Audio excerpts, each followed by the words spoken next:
s'élève un chant. Dieu Tout-Puissant, que tu es grand, que tout mon être alors s'élève un chant. Dieu Tout-Puissant, que tu es grand. Quand par les bois, Alors, je vous salue dans le nom de Jésus. Nous allons encore partager ce que le Seigneur m'a mis à cœur aujourd'hui. Et je crois que nous serons tous bénis. Nous allons remercier le Seigneur. Père éternel, nous te disons merci pour ta grâce et ta fidélité. Merci pour ce moment de souffle de vie que tu nous permets encore de pouvoir, Seigneur, élever nos voix pour glorifier, adorer ton Saint-Nom. Je te dis merci, Seigneur, pour tout.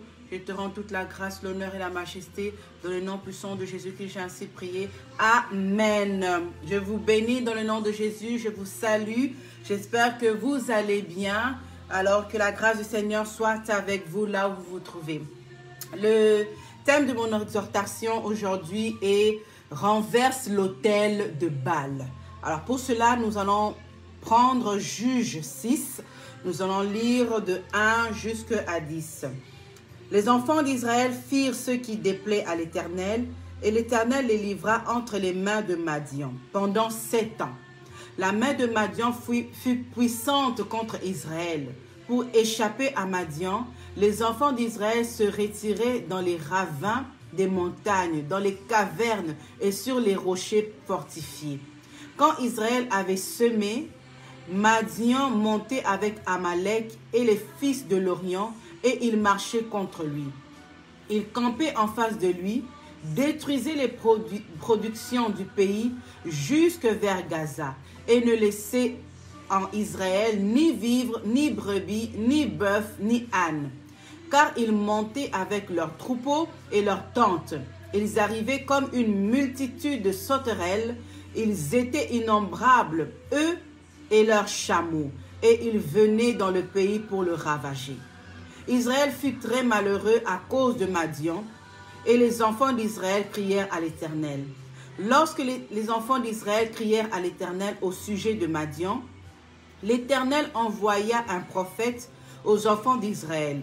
Il leur dit, « Ainsi parle l'Éternel, le Dieu d'Israël. Je vous ai fait monter d'Égypte, et je vous ai fait sortir de la maison de servitude. Je vous ai délivré de la main des Égyptiens et de la main de tous ceux qui vous opprimaient.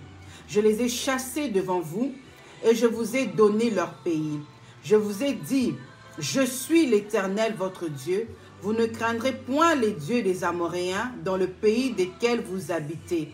Mais vous n'avez point écouté ma voix. Béni soit l'Éternel. » La parole de Dieu que nous venons de lire nous parle des enfants d'Israël qui avaient mal agi devant Dieu. Ils ont péché devant Dieu. Ils ont désobéi à Dieu. Ils ont oublié tout ce que Dieu avait fait avec eux. Comment Dieu les avait sortis de l'esclavagisme avec les Égyptiens.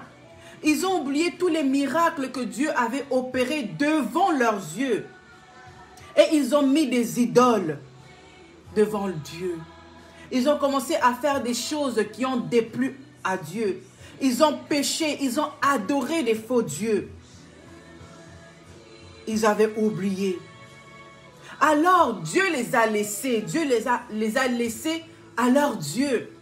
Et la Bible dit que tout ce qu'ils faisaient, tout ce qu'ils s'aimaient, toutes les bonnes choses qu'ils avaient pour se nourrir et nourrir leur famille, nourrir leurs enfants, toute leur récolte, Madian et Amalek et les fils de l'Orient, dès que eux ils avaient leur récolte, dès que eux ils produisaient, ces gens venaient et ils ravageaient, ils prenaient tout.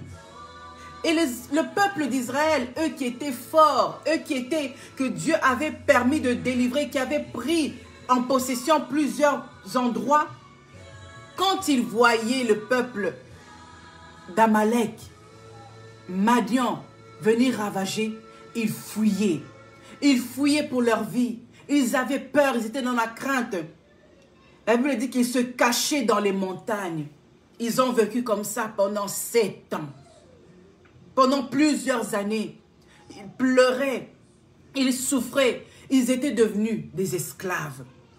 Eux que Dieu avait libérés d'Égypte, ils sont redevenus encore des esclaves à cause de leur désobéissance. C'est ça qui se passe dans la vie de plusieurs chrétiens aujourd'hui. Ils prient, ils travaillent dur. Ils se lèvent très tôt le matin. Des fois, ils vont travailler loin. Des fois, ils ont même 2 ou 3 jobs pour essayer de s'en sortir, pour payer les factures, pour se nourrir. Après avoir payé les factures, après avoir payé la maison, ils se retrouvent avec des miettes. Des miettes. Ils n'arrivent même pas à s'acheter des habits, des chaussures, des choses pour se faire plaisir. Parce qu'il ne reste que des miettes. Ils sont devenus esclaves du travail, des factures. Ils travaillent dur, ils pleurent. Pourquoi, Seigneur? Pourquoi cela? Pourquoi ces choses? Pourquoi je suis devenu esclave des factures? Surtout en Occident, où les factures viennent tout le temps. Tu payes les intérêts. Carte de crédit, tu as peut-être utilisé juste 100 $. Mais si tu n'as pas remis les 100 $, attends, les intérêts qui vont commencer à venir s'augmentent au fur et à mesure. Ils sont devenus des esclaves. Ils ont pleuré. La Bible dit qu'ils ont pleuré. Seigneur, ils ont crié vers Dieu. C'est peut-être ton cas aussi. Tu cries vers Dieu. Dès que tu as l'argent dans tes mains, directement il y a des appels à gauche, à droite, en Afrique, partout. On te demande de les aider. Ils ont besoin d'argent. Ils ont besoin de ceci. Et tu prends le peu que tu as. Tu le donnes encore. Bien-aimés, ils ont crié vers l'Éternel. Ils ont crié vers l'Éternel.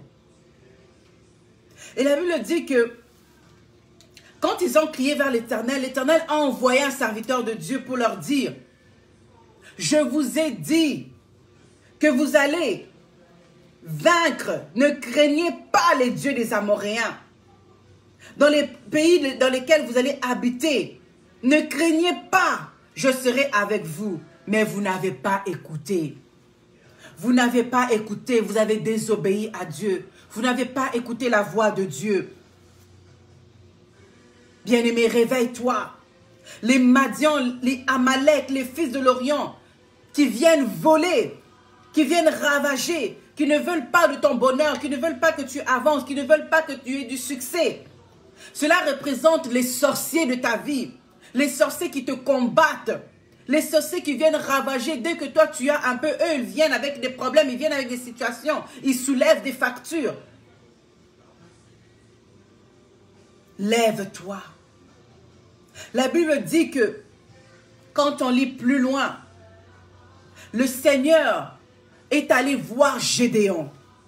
J'aimerais qu'un Gédéon se lève aujourd'hui, qu'un Gédéon prenne conscience de la force qu'il a. Le Seigneur lui a dit: je te salue, vaillant héros. Je te salue, vaillant héros. Vaillant héros. L'Éternel est avec toi. L'Éternel est avec toi. Malgré ce que tu vois, malgré ce que tu vis, malgré ce que tu sens, le Seigneur est avec toi. N'aie pas peur, vaillant héros. Lui, quand il a entendu, il a dit: ah Seigneur, si tu étais vraiment avec nous, est-ce qu'on aurait eu tous ces problèmes? Est-ce qu'on serait devenus des esclaves? Est-ce que, sans doute c'est les questions que tu te poses. Je prie depuis des années, je jeûne, je fais tout ce qui est bien devant Dieu. Je suis intègre, j'essaie de faire de mon mieux, de ne pas pécher. Je suis passé par la délivrance. J'ai fait tout ce qu'il faut, mais pourquoi je suis toujours dans l'esclavagisme? Pourquoi je vis toujours ces choses? Pourquoi je vis dans la pauvreté, dans la sécheresse? Pourquoi? Alléluia. pourquoi tu vis ces choses. Quelles sont les idoles que tu as adorées? Peut-être pour toi, tu n'as pas fait ça, mais tes ancêtres, tes grands-parents, tes arrière-grands-parents, ils avaient des idoles. Ils ont élevé des autels pour ces idoles qu'ils ont adorés. Ils ont adoré ces dieux. Ou encore toi-même, tu as élevé un idole qui peut être l'argent ou autre chose. J'ai déjà parlé de ça dans une autre vidéo. Et aujourd'hui, tu es malheureux. Tu es malheureux à cause des autels, des endroits où tu es passé, où tu as dormi. Il y a eu des autels. Il y a eu des autels qui étaient élevés pour des idoles. Il y a eu des autels. Et sans que tu le saches, tu as adoré ces autels-là.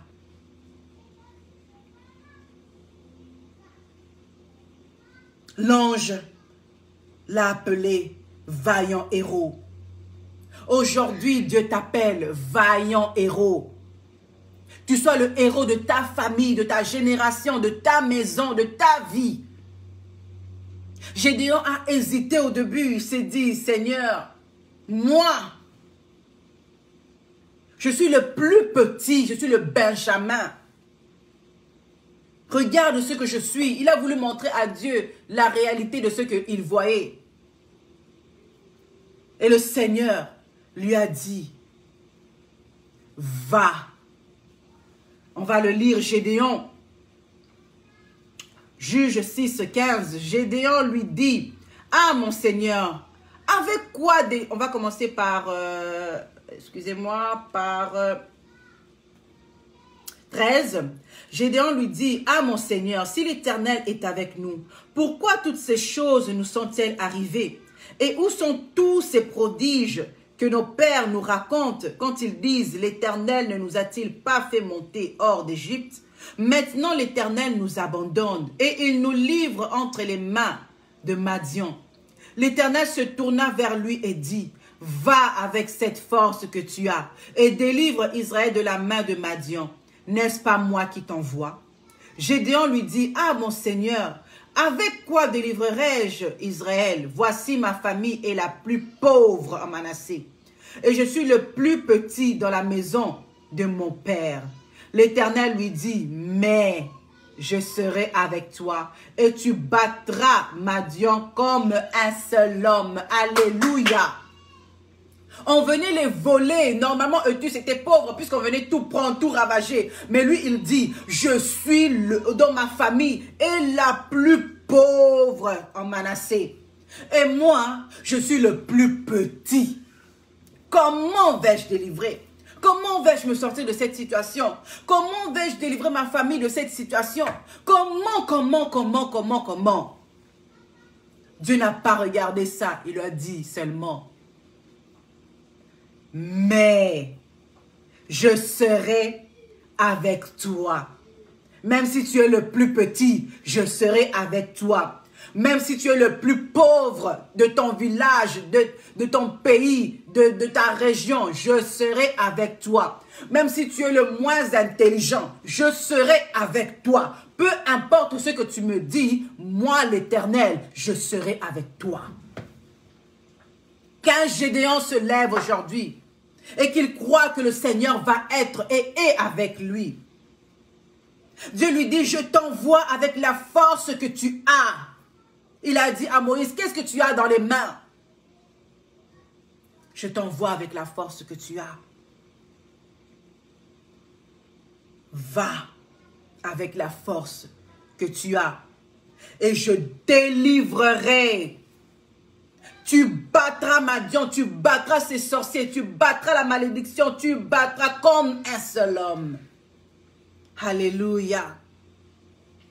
Mais avant d'aller au combat, une chose était capitale, une chose était importante, une chose que Gédéon devait faire. Il ne pouvait pas se lever directement et aller au combat. Il y avait une chose que Gédéon devait faire. La Bible dit dans 25, l'Éternel dit à Gédéon, va renverser l'autel de Baal qui est à ton père et abat le pieu sacré qui est au-dessus. Renverse ces autels. Détruis les autels qu'il y a dans la maison de ton père. Détruis les autels qu'il y a dans la maison de tes ancêtres. Détruis les autels dans les maisons par où tu es passé. Et qu'on a bloqué ton âme quelque part. Détruis ces autels-là. Alléluia. Et c'est ça que Gédéon a fait. La première des choses, avant d'aller au combat, Gédéon a d'abord détruit l'autel qui était à son père. À Boukiango, il n'a pas eu peur, il s'est levé. Il a été détruire ces autels. Alléluia. Nous avons un Dieu qui est jaloux. Nous avons un Dieu qui n'aime pas qu'on le compare avec d'autres dieux. Nous avons un Dieu qui est puissant et qui veut qu'on l'adore lui seul en esprit et en vérité. Qui as-tu adoré? Quelles sont les choses que tu as adorées, que tu as mis dans ta maison, que tu as mis en toi, dans ton corps, qui sont devenues des idoles? Tu as mis la place, tu as mis à la place de Dieu, tu as mis qui? Quelle est la personne qui a pris la place de Dieu? Quelle est la chose qui a pris la place de Dieu, qui est devenue une idole? Et Dieu n'est pas content. Dieu n'est pas content. Il te dit aujourd'hui, tu veux sortir de la pauvreté, tu veux sortir de l'esclavagisme, tu veux gagner contre tous ces sorciers. Alors détruis. Détruis ces idoles, détruis ces autels, détruis cela. Alléluia. La Bible nous dit dans 1 Samuel 5, les versets que j'aime beaucoup.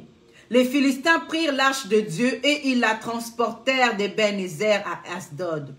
Après s'être emparés de l'arche de Dieu, les Philistins la firent entrer dans la maison de Dagon et la placèrent à côté de Dagon. Le lendemain, les Astodiens, qui s'étaient levés de bon matin, trouvèrent Dagon étendu la face contre terre devant l'arche de l'Éternel. Et ils prirent Dagon et le mirent à sa place. Le lendemain encore, s'étant levés de bon matin, ils trouvèrent Dagon étendu la face contre terre devant l'arche de l'Éternel. La tête de Dagon et ses deux mains étaient abattues sur le seuil et il ne lui restait que le tronc. Alléluia! Oh, nous avons un Dieu puissant. Les Philistins pensaient que parce qu'ils avaient pris l'arche de Dieu, qu'ils allaient avoir maintenant la victoire, qu'ils seraient les plus forts. Ils ne savaient pas ce qui les attendait. Alléluia. Ils ont pris l'arche. Ils ont osé mettre le Dieu d'Abraham, d'Isaac et de Jacob. Ce Dieu puissant qu'ils ont entendu parler. Mais ils l'ont pris et ils l'ont mis à côté de Dagon, leur Dieu. Et la Bible dit que ils ont trouvé Dagon par terre.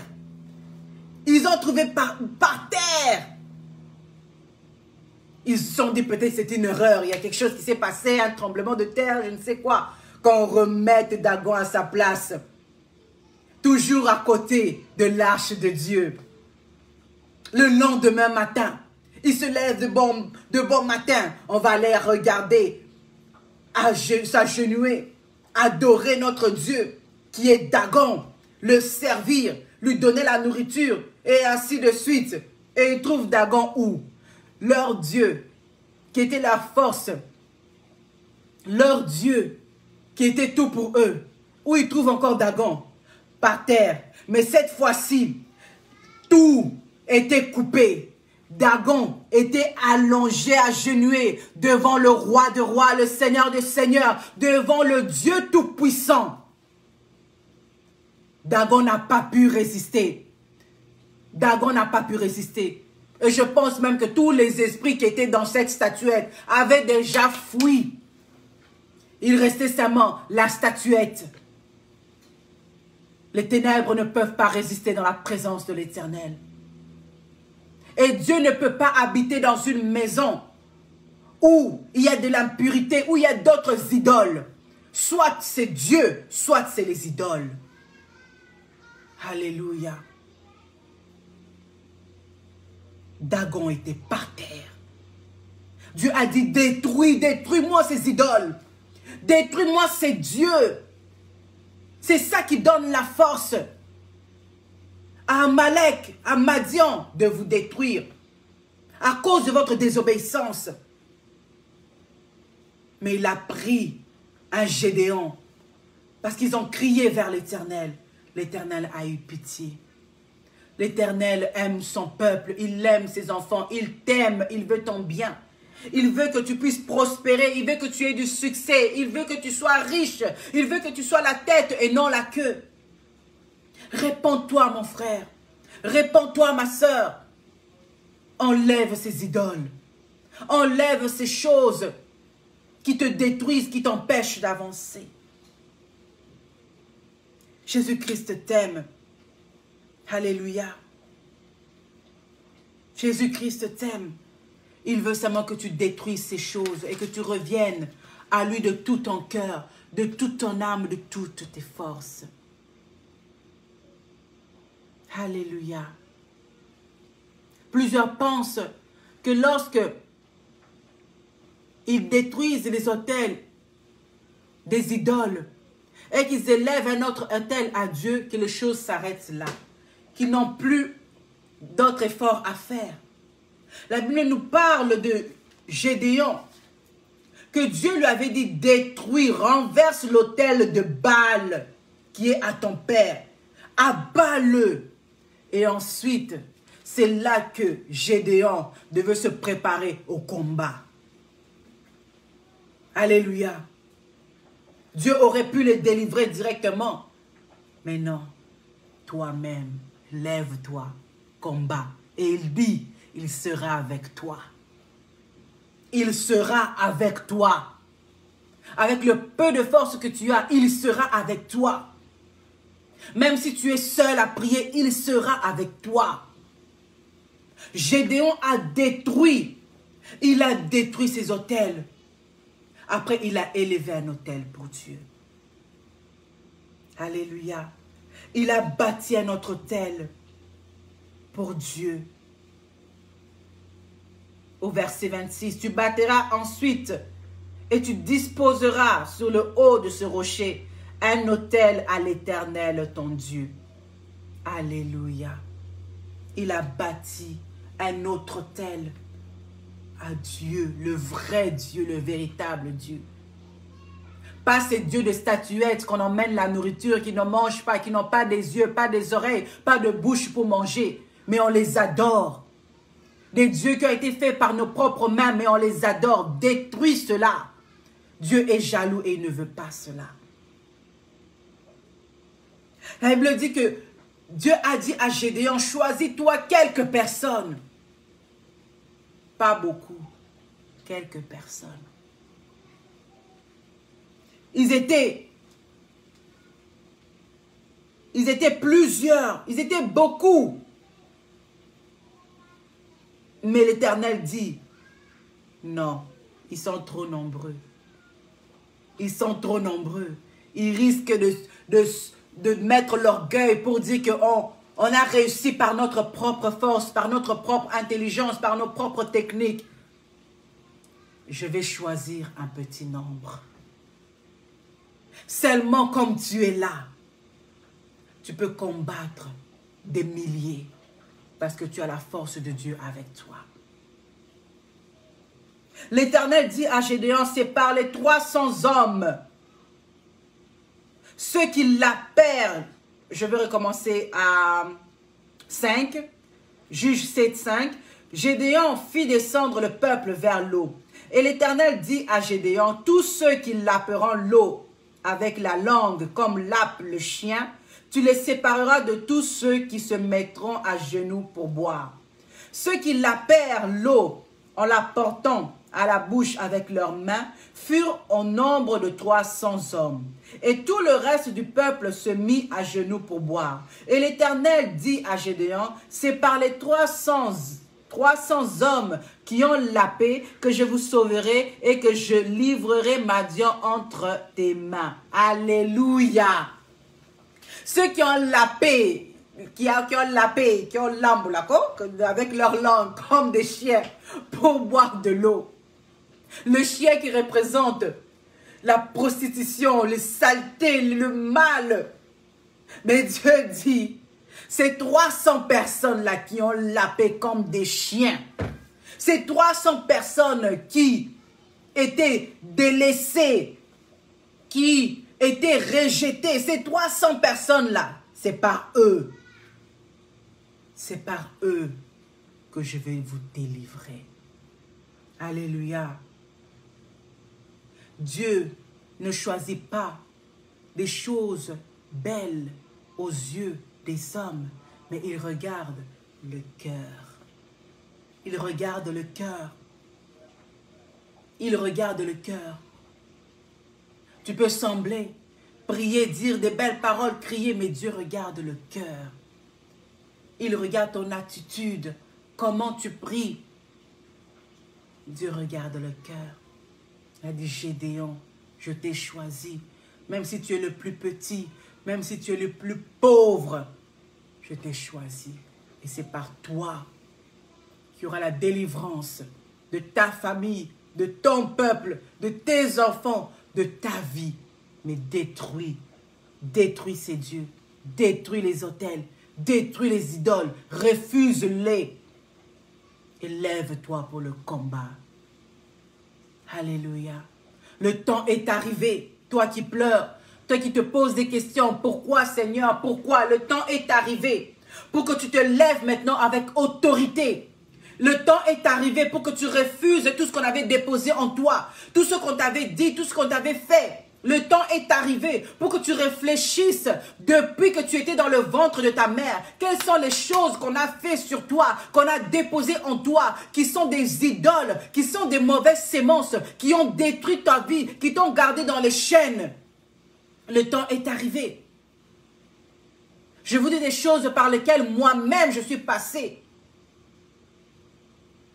Moi, dans le ventre de ma mère, on m'a emmené chez les féticheurs à cause de ce que ma mère voyait. Et on l'a lavé, moi, dans le ventre. C'est une longue histoire. Mais j'ai dû, à un moment donné, me lever, commencer à réfléchir à toutes les étapes de ma vie. Comment moi-même j'ai marché. Commencer à réfléchir à ce que mes parents ont fait. Ma mère a fait, mon père a fait, à ce que mes grands-parents ont fait. Moi, mon grand-père était dans la franc-maçonnerie, dans l'occultisme. Mon père aussi, de son côté, il avait ses dieux. J'ai commencé à détruire les autels. Bien-aimé, détruis les autels. Détruis ces autels-là.